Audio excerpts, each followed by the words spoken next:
सबके हृदयस्थ प्रभु को इस बालक का प्रणाम। ऐसे ऐसे जिन विभूतियाँ पधारी हो वहाँ अपने राम जैसे बालक को कुछ कहना विकसा सा लग रहा है, इसकी प्रसन्नता इसलिए कि महत्पुरुषों से कुछ सुनने को मिलता। जी महाराज कहते हैं और श्री रामचरितमानस जी में स्वयं काकभूषुंडी जी स्वीकार कर रहे हैं कि यहाँ वसंत मुझ सुलखग ईसा बीते कल्प सात अरु बीसा। 27 कल्प व्यतीत हो गए। सुना है श्रीमद् भागवत जी के अनुसार एक कल्प में 4 अरब 32 करोड़ वर्ष होता है। ये चारों युग जब 1000 बार आते हैं जाते हैं तो एक कल्प होता है जिसकी गणना 4 अरब 32 करोड़ वर्ष की है। और श्री काकभूषुंडी जी महाराज 27 कल्प से वहाँ निवास कर रहे हैं। उनसे पूछा गया कि आप करते क्या हैं, तो कहते हैं कि करहूं सदा रघुपति गुण गान। श्री रघुनाथ जी के गुणों का गुणगान करता हूँ। अच्छा, इतने दिन के अनुभव में आपने कुछ पाया है? तो श्री 27 कल्प के निर्णय में काकभूषुंडी जी सुना रहे हैं कि प्रभु श्री राम जी का जैसा स्वभाव है, अस स्वभाव कह सुनऊ न देखहूं, केहि खगेश रघुपति समलेख। मैं इसका स्वभाव बताऊं कि रघुनाथ जी के जैसा स्वभाव है। ये काकभूषुंडी जी का निर्णय हमारे गुरुदेव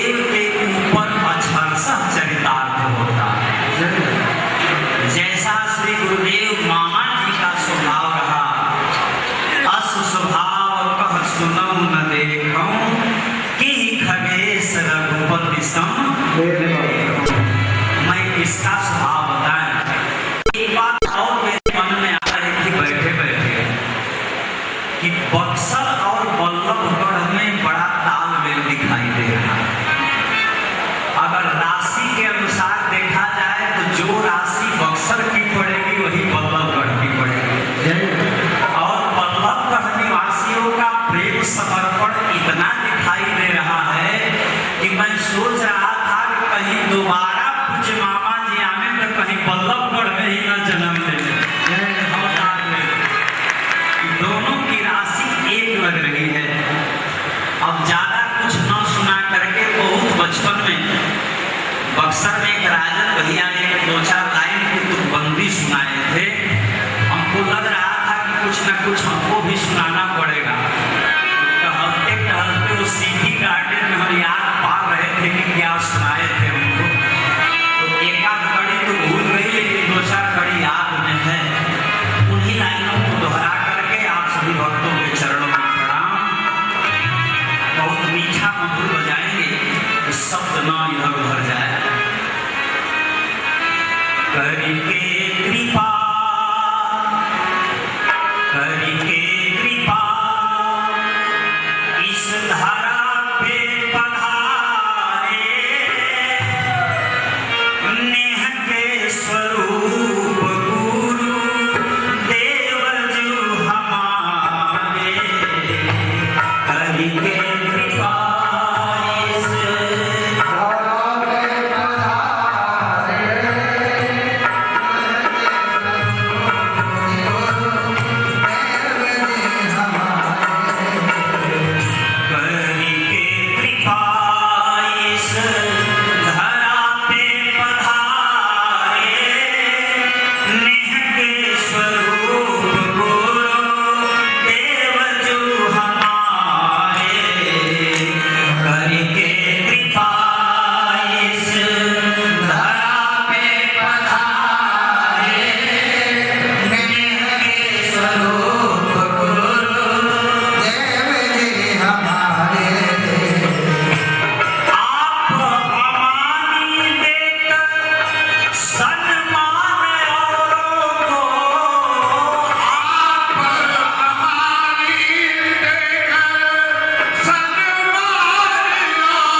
इधर के छोटे छोटे बच्चे कहते थे मामा जी आ रहे हैं। अवधर के छोरा छोर मामा जी पुकारे, अवधर के छोरा छोरी मामा जी पुकारे, करके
माध्यम उपस्थित माताओं, बहनों, बच्चों, उनके पास जाते थे तो स्वयं वो कहते थे हमसे कोई हमारे लायक सेवा, उनकी सरकार सेवा तो हम नहीं रहे, आप सेवा बताइए। तो ठीक है, आप सेवा करते रहिए। इतनी बात होने के पश्चात बात देख रहे हैं मामा जी नहीं है और बात मैंने सोचा कैसे हो गया, हम मामा जी देख रहे हैं और अब देख रहे हैं महाराज जी हो गए। तो भरत राम जी की अनुहारी और सहसा सकल सकेलन, तो महाराज जी गोरे दामनी वाले और मामा जी दोनों का एक जैसा स्वरूप, कोई उनको पहचानने वाला, जो महाराज जी करते तो मामा जी करते तो मामा जी, उनका स्वरूप ही ऐसे संसार में, क्योंकि एक भोजन कराया जाए व्यक्ति को और वो अपच हो जाए, उसमें कोई कष्ट नहीं रहता। जो व्यक्ति अपच हो जाता है उसमें कोई कष्ट नहीं रहता है। तो मामा जी ने किसी भी व्यक्ति, जितने व्यक्ति हैं, सबको अपच नहीं होने दिया। सबके दिमाग में ये रहा कि मामा जी की बातों को सुन के कोई भी जीव अपच नहीं हुआ, कोई तृप्त नहीं हुआ, सभी के सभी डूब गए। ऐसे मामा जी जिनके कारण संसार में कोई भी व्यक्ति ऐसा नहीं है जो मामा जी को मामा जी के नाम से नहीं जानता। ऐसे महापुरुषों की लीला जो कर गए हैं, हम लोग उनके पीछे पीछे दौड़े हुए और दौड़ते रहेंगे और उनकी याददाश्त के लिए देखिए उत्सव जगह जगह हरेके होते हैं, राम जी के भी होते हैं, सिया जी के सब जगह मनाते हैं, कोई छिपछुपा मनाते हैं, श्री गोवर्धन जी का मनाते हैं, लेकिन उन्हीं के स्वरूपों में मामा जी का हर जगह उत्सव मनाए जा रहे हैं। ऐसे महापुरुष इस संसार में रहते हुए भी कुछ आए थे करने के लिए और करके चले गए, लेकिन हम लोग जो अवगत रह गए, झिके नहीं, उनकी लालसा देखते रहते कि मामा जी आएंगे और हम लोगों की यही लालसा थी, तो हो सकता है मामा जी जरूर ही आए। इसी वाणी के साथ मैं परिवार को ग्राम देता हूँ, एक मिनट की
सभी संतों के चरणों में शास्त्रांग दंडवत प्रणाम, भक्तमयी देवियों के और दाइयों के प्रदेश में बड़ा आनंद। आज गुरुवर का प्रकटोत्सव है। भगवान की पावन लीला विवाह महोत्सव के माध्यम से आपने कई दिनों से देख रहे हैं। मैं भी भगवान की लीला 5 दिन लगातार 30, 1, 2, 3, 4, 5 तारीख तक लगातार देखा।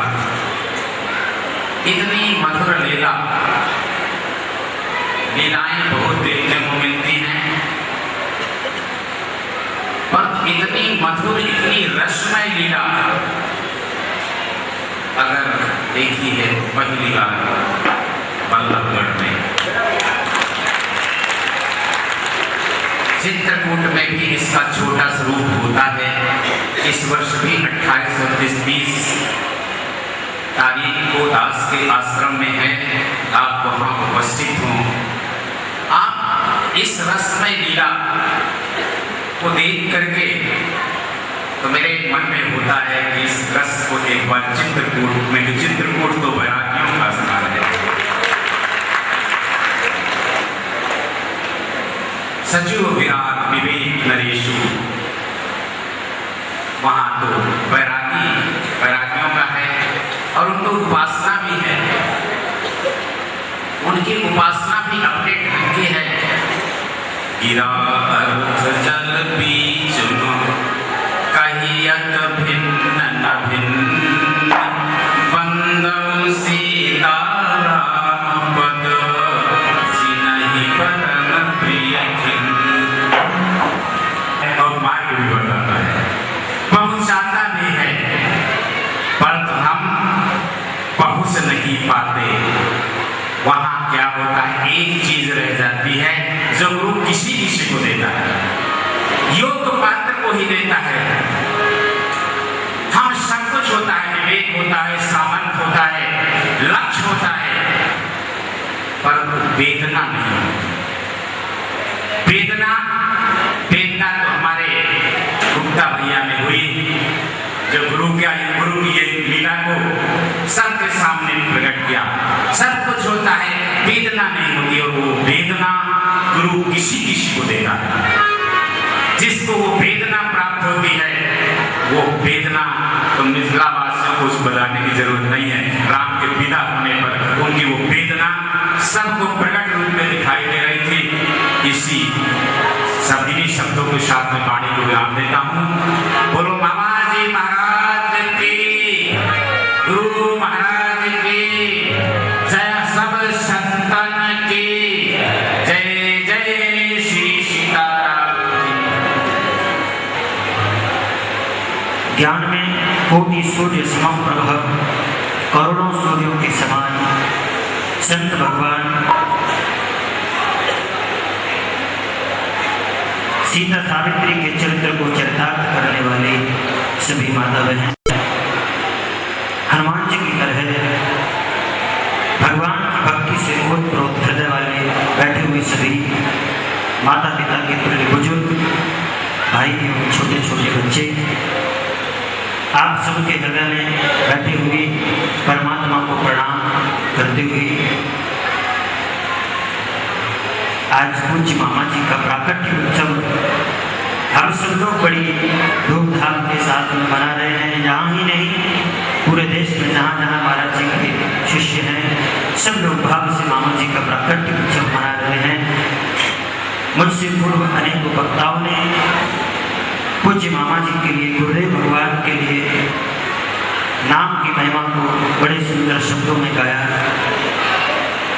और मैं तो यहाँ पर समुद्र के समान सभी ज्ञानी विद्वान संत महात्मा बैठे हैं, और उस समुद्र से एक बूंद जल निकाल लिया जाए, उसके भी हजारों टुकड़े कर दिए जाए, उसके बराबर भी मुझे ज्ञान नहीं है। लेकिन ये संतों की कृपा है। मुझे बड़ी शर्म आ रही थी वहाँ बैठने में, लेकिन जबरदस्ती से, अब ज़्यादा मना करना भी ठीक नहीं, जबरदस्ती से वहाँ बिठा दिया। जिन संतों के चरणों में बैठ करके मैंने बोलना सीखा था, देखिए महाराज जी बैठे हुए गुरुदेव जी के महंत पूज्य पाद श्री कैलाश जी महाराज, और भी अनेकों संत बैठे हैं। आप यकीन करेंगे, मैं बाल्यावस्था में गुरुदेव जी में रहा और पूज्य महाराज जी मुझे अपने हाथ से बना करके भोजन कराया करते थे। पूज्य महाराज जी के हाथ से मैंने प्रसाद पाया है, तो वहाँ बैठने में मुझे बड़ी परेशानी हो रही थी, क्योंकि दास को हमेशा चरणों में ही बैठना चाहिए। दास को कभी स्वामी के बगल में नहीं, चरणों में बैठना चाहिए। पूज्य मामा जी हर हरि गुरु वैष्णव संकीर्तन मंडल के तत्वावधान में नेह निधि लीला मंडल के द्वारा यहाँ पर बड़ी सुंदर रामलीला का आप लोगों ने दर्शन किया। मुझे भी रामचरितमानस की एक बड़ी सुंदर बात याद आ रही है। भरत भैया जब राम से मिलने के लिए चित्रकूट जा रहे थे तो वहां पर भरद्वाज जी के आश्रम पर पहुंचे और भरद्वाज जी ने भरत का परिचय पूछा, भरत तुम्हारा परिचय क्या है? तो भरत भैया ने अपना परिचय दिया कि मैं अयोध्या के चक्रवर्ती सम्राट महाराज दशरथ का बेटा हूं। भरद्वाज जी ने कहा कि नहीं भरत, ये तुम्हारा ठीक परिचय नहीं है। हम प्रेम जानो भर हो सके राम प्रेम जानो भर हो सके राम सने भर उजले हो। हे भरत, मुझे तो ऐसा लगता है राम जी का प्रेम ही साक्षात देह धारण करके भरत के रूप में आया है। तो मेरे भाई बहन, त्रेता में राम जी का प्रेम भरत के रूप में आया था और इस कलयुग में राम जी का प्रेम साक्षात मामा जी के रूप में आया है। ना तो इज्जत ना शोहरत बड़ी चीज है, ना तो इज्जत ना शोहरत बड़ी चीज है, ना दौलत हुकूमत बड़ी चीज है। घर जहां में कोई चीज भी है बड़ी, घर जहां में कोई चीज भी है बड़ी, सच्चे सदगुरु की सेवा बड़ी चीज है। ये न सोचो कि खिदमत का क्या है मेला, जो खादिम बना वो मखदूम था। याद आती है, रंग लाती है, एक ना एक दिन जरूर, सच्चे सदगुरु की सोहबत बड़ी चीज है। और सदगुरुदेव और यहाँ पर आकर के मुझे, ये मेरे हृदय की सच्चाई है, कोई कपोल कल्पित बात नहीं है। यहाँ पर आकर के मुझे ऐसा लगता है पूज्य मामा जी ने जो ये बगीचा लगाया है, जो वाटिका लगाई है, इस वाटिका में पुष्प तो अनेकों प्रकार के हैं, इस वाटिका में फूल तो अनेक प्रकार के हैं, लेकिन हर फूल से, हर सुमन से, हर पुष्प से एक जैसी सुगंध आती है, राम प्रेम की सुगंध आती है। जय हो। और माली भी मामा जी कोई साधारण थोड़ी थे, वैदेही की वाटिका के माली हैं। वैदेही की वाटिका के माली पूज्य मामा जी, उन्होंने ऐसा सुंदर बगीचा लगाया। आइए पूज्य मामा जी के चरणों में हम लोग बैठ करके 2 मिनट हरि नाम संकीर्तन गुरु की महिमा का गायन करें। आनंद ही आनंद बरस रहा बलिहारी ऐसे सद्गुरु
सबको प्यार देना, सारी संत महात्मा की नम्रता सरकार में रही, उतनी नम्रता जगत में देखने को जल्दी नहीं मिलती। तो हमारे महाराज जी स्वयं वैष्णव शब्द का अर्थ करते थे। कहीं किसी महापुरुष का सुना हुआ कहते थे कि वैष्णव शब्द का अर्थ उसी शब्द में है वैश और नौ। जो राम के भरोसे से बैठ जाता है और जो झुक जाता है सब जगह, वही वैष्णव है। तृणादपि सुनीचेन करोरिव सहिष्णुना अमानिना मान देना कीर्तनीय सदा है। महाराज जी अमानिना मान देना के स्वरूप ही रहे हैं। उनकी महिमा जितनी भी गाई जाए उतनी थोड़ी है। जो आरती में गाते हैं जिनकी महिमा या कथा गाई जाती नहीं, तुझी उपमा कहीं पाई जाती नहीं। प्रभु की शिक्षा भरी हमको काया मिली। अपने चरित्रों के द्वारा महाराज शिक्षा दिया करते थे। प्रभु की शिक्षा भरी हमको काया मिली, कैसी करुणा मिली हमको छाया मिली। इसलिए हम लोग सब प्रार्थना उनसे करते रहते हैं कि हे नाथ, अपने चरणों में हमें ले लीजिए, अपने चरणों की रज हमें दे दीजिए। हम लोग आपके चरण के शरीक हैं। आज इस जन्मोत्सव के दिन में एक बधाई गाने की मेरे मन में आई थी, इसलिए हम ये बधाई गा देते हैं। जन्मोत्सव का दिन है चूंकि, अब उसी बधाई के बाद आरती हो जाए। भैया जी, हमारे प्रवीण बाबा, आप जरा सारी पीछे दोहरा दीजिएगा, बढ़िया रहेगा। श्रीमन सुमन भवन हो बधैया गावना, चल करियाई दर्शन हो बधैया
करो